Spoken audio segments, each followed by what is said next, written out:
গ্রেফতার হয়েছেন জনপ্রিয় মেসেজিং অ্যাপ টেলিগ্রামের প্রধান নির্বাহী কর্মকর্তা পাভেল দুরভ।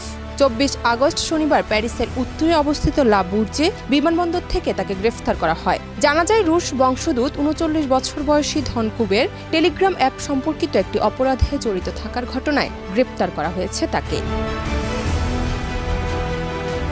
ফরাসি গণমাধ্যমের প্রতিবেদনে বলা হয়েছে দুরভের প্রাইভেট জেট লে বোর্গেট বিমানবন্দরে অবতরণের পরই তাকে গ্রেফতার করা হয়। গ্রেফতারের বিষয়ে ফ্রান্সে অবস্থিত রাশিয়ার দূতাবাস তাৎক্ষণিক পদক্ষেপ নিচ্ছে বলেও রুশ সংবাদ মাধ্যমটির খবরে জানানো হয়েছে।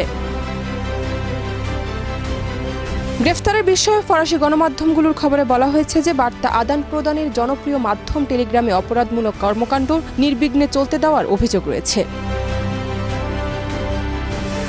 2013 সালে অ্যাপটি চালু করার পর রাশিয়া, ইউক্রেন সহ সাবেক সোভিয়েত ইউনিয়নভুক্ত দেশগুলোতে টেলিগ্রাম ব্যাপক জনপ্রিয় হয়ে ওঠে।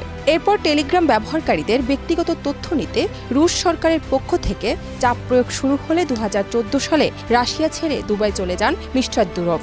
এরপর সেখান থেকেই অ্যাপটির কার্যক্রম পরিচালিত হয়ে আসছে।